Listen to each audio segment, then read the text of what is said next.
એક છે લોકશાહી અને એક છે તાનાશાહી. લોકશાહી દેશમાં લાવવા માટે 200 વર્ષ સુધી આપણા દેશના સ્વતંત્રતા સેનાનીઓ લડ્યા. 3 પેઢી સુધી લોકશાહી ભારતમાં લાવવાની લડાઈ ચાલી. એનો સીધો અર્થ એમ કે લોકશાહી કોઈ એવી વસ્તુ નથી કે એક ઝાટકે આવી જાય. આજે સવારે ચાલુ કરો કામ ને રાત સુધીમાં આવી જાય એવી વ્યવસ્થા નથી.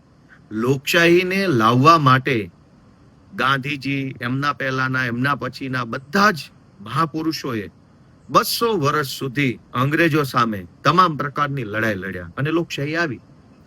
બીજું છે તાનાશાહી. તાનાશાહી પણ એવું નથી કે રાતોરાત આવી જાય. આવતીકાલે સવારે XYZ નામનો વ્યક્તિ વડાપ્રધાન થઈ જાય અને પરમ દિવસથી તાનાશાહી, એવું ન હોય. તાનાશાહી પણ ધીમે ધીમે ધીમે ધીમે ધીમે ધીમે ધીમે આવે છે. જેમ લોકશાહી ધીમે ધીમે આવે એમ તાનાશાહી પણ ધીમે ધીમે આવે. લોકશાહી એટલે શું? કે લોકો નિર્ણય લેશે, લોકો નક્કી કરશે, લોકોનું સારું શું, લોકોનું ખરાબ શું. લોકો બધા જ નિર્ણયો લોકો પોતે લેતા હોય એવો લોકોને ફીલ આવે, એવો અહેસાસ થાય. જરૂરી નથી કે દેશના કરોડો લોકોની સહી હોય સરકારી કાગળ ઉપર. સહી કલેક્ટરની જ હોય, અથવા સહી કેબિનેટ મંત્રીની હોય કે સહી મુખ્યમંત્રીની હોય. પણ મુખ્યમંત્રી કે વડાપ્રધાન જે કાગળ ઉપર સહી કરે એ સહી મારા વતી છે, હું એમાં રાજી છું, મારી એમાં ખુશી છે, એવો અહેસાસ તો લોકોને થવો જોઈએ. એટલે લોકોનું શાસન એટલે એમ કે સરકાર જેટલા પણ નિર્ણયો લે એમાં લોકોને પોતાની મરજી હોવાનો, પોતાની ઈચ્છા મુજબ સરકારે કર્યું હોવાનો અહેસાસ થવો જોઈએ. પણ લોકોને જ્યારે એવો અહેસાસ ન થાય કે આ નિર્ણય મારા વતી અથવા મને ગમે એવો છે, ત્યારે લોકો વિરોધ કરે, લોકો બોલે, લોકો પ્રશ્ન પૂછે. અને લોકો પ્રશ્ન પૂછે એટલે જ તો લોકશાહી જીવતી ગણાય. જે દેશોમાં લોકો પ્રશ્નો નથી પૂછતા કે લોકો નથી પ્રશ્ન પૂછી શકતા, એ દેશમાં લોકશાહી નથી. અને જે દેશોમાં લોકો ઈચ્છે ત્યારે પોતાની સરકારને ઈચ્છે એવો પ્રશ્ન પૂછી શકે, એ દેશો લોકશાહી દેશો છે. ભારતના બાળકો છેલ્લા 1 મહિનાથી જંતર મંતર ઉપર વિરોધ કરી રહ્યા છે. શાંતિપૂર્વકનો વિરોધ. કોઈ ઉશ્કેરાટ ભર્યા ભાષણો નહીં, કોઈ ઉશ્કેરાટ ભર્યા સૂત્રો નહીં, કોઈ હિંસા નહીં. 1 મહિનાથી તદ્દન બિન રાજકીય રીતે ભારતના બાળકો સોનમ વાંગચુકજી અને અભિજીત દીપકેના નેતૃત્વમાં પોતાનો અવાજ સરકાર સુધી પહોંચાડવાની કોશિશ કરી રહ્યા છે. એમાં રાજકારણ ક્યાંય નથી. માત્ર એક વ્યાજબી પ્રશ્ન છે કે હજારો પેપર લીક થાય છે, બાળકોનું ભવિષ્ય બગડે છે, આનો જવાબદાર કોણ? આટલો સિમ્પલ પ્રશ્ન સરકારને નહીં પૂછીએ તો કોને પૂછવાનો? જે સરકારને આપણે મત આપીએ તો સરકાર આપણને થેન્ક યુ કે વાહ સરસ, તમે સારા નાગરિક છો, કેમ કે તમે અમારી XYZ પાર્ટીને મત આપ્યા. અને મત આપ્યા પછી એ જ વ્યક્તિ જો પ્રશ્ન પૂછે તો દેશદ્રોહી કેવી રીતે બની જાય છે, દેશ વિરોધી કેવી રીતે બની જાય છે? આ કેન્દ્રમાં રહેલી તાનાશાહ સરકારનું એક મનોવૈજ્ઞાનિક જનતા ઉપર તાનાશાહી ભર્યું વલણ છે કે જે માણસ પ્રશ્ન પૂછે બધા જ દેશદ્રોહી. અને પ્રશ્ન કોને પૂછે છે? સરકાર નહીં. સરકાર તો અનેક આવી, અનેક ગઈ.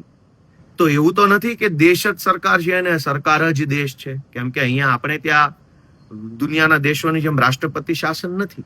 અહીંયા સરકાર છે જેને લોકો પસંદ કરે. 1 મહિનાથી નીટ, રીનીટ, અલગ અલગ અનેક પેપર લીક. માણસના જીવનમાં ડોક્ટર બનવું એ કેવડું મોટું સપનું હોય છે. અનેક વિદ્યાર્થીઓ 10માની બોર્ડની પરીક્ષા આપે ત્યારે ઉજાગરા કરે છે. અને માત્ર વિદ્યાર્થી નહીં, એના માતા પિતા, દાદા દાદી, કુટુંબના સગાવાલા પણ ઉજાગરા કરે, મહેનત કરે. એક એક વસ્તુની અંદર કાળજીપૂર્વક ધ્યાન રાખે. હું મારા કુટુંબના અનેક લોકોને જોઉં છું કે જેના બાળકો 10મામાં હોય ને ત્યારથી ઉજાગરા કરે. શું કામ? કે 10મામાં સારા ટકા આવે તો 12મામાં સાયન્સની અંદર સારી સ્કૂલોમાં, સારી જગ્યાએ મેડિકલ સાયન્સમાં એડમિશન મળે. હવે મેડિકલ સાયન્સમાં એડમિશન મળ્યા પછી 11મું 12મું 2 વર્ષ સુધી આખો પરિવાર ઉજાગરા કરે. શું કામ? કે જો સારા ટકા આવે તો નીટની અંદર સારા માર્ક્સ આવે તો આને કોઈ સારી મેડિકલ કોલેજની અંદર એડમિશન મળે ને આપણો છોકરો ડોક્ટર બને.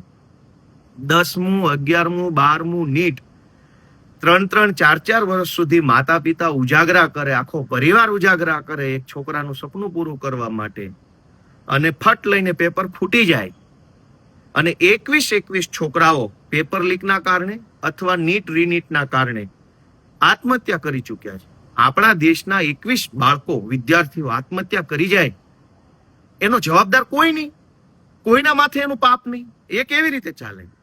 નીટની પરીક્ષા અને પેપર લીકની વિરુદ્ધમાં જંતર મંતર પર ઉપવાસ ઉપર બેઠેલા બાળકોએ જ્યારે સરકાર સુધી વાત પહોંચાડવા પાર્લામેન્ટ માર્ચ કરી, એ પણ શાંતિપૂર્વક હતી. એમાં કોઈના હાથમાં તલવાર, ધોકા, લાકડીઓ, તીર, ભાલા, બરછી કંઈ નહોતું. ખાલી હાથે સ્લોગન સાથે મુઠ્ઠી ભીડે લઈ, હાથ હતા મુઠ્ઠી ભીડેલા, સ્લોગન મારતા હતા, ઇન્કલાબ જિંદાબાદના નારા બોલતા. એની ઉપર પેલેટ ગન મારવામાં આવી, પેલું સુયાવાળા દંડાઓ મારવામાં આવ્યા, ધોકા માર્યા. આ તો આપણા દેશના બાળકો છે. આ કોઈ કઈ પાકિસ્તાનના નથી કે આ કોઈ બીજા દેશના નથી.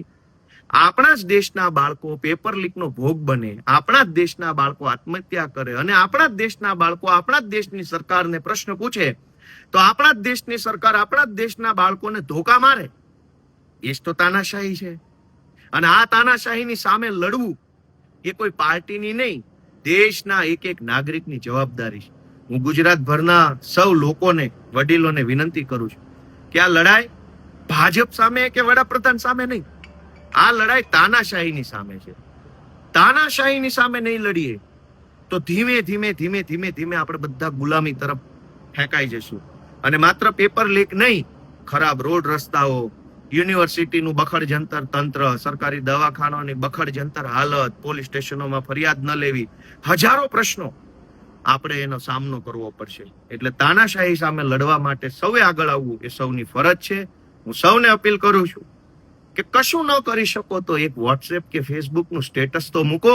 આ દેશ આપણો છે, કોઈ ભાજપનો કે કોંગ્રેસનો કે કોઈ પાર્ટીનો આ દેશ નથી. દેશ આપણો છે. પાર્ટી તો આજે છે કાલે નહીં હોય, નેતાઓ આજે છે કાલે નહીં હોય, દરેક નેતા મરી જવાના છે. દેશ અને આ સમાજ વ્યવસ્થા અખંડ છે, અમર છે. આ વ્યવસ્થા જળવાઈ રહે, લોકશાહી ટકી રહે, એના માટે એક ફેસબુક ઉપર કે વોટ્સએપ ઉપર કે તમારા સોસાયટીના ગ્રુપમાં સમર્થન કરતી, બાળકોને સમર્થન કરતી પોસ્ટો મૂકો. આટલું બધું ડરીને જીવવાનું શું જીવવાનું? સૌને મારા જય જય ગરવી ગુજરાત.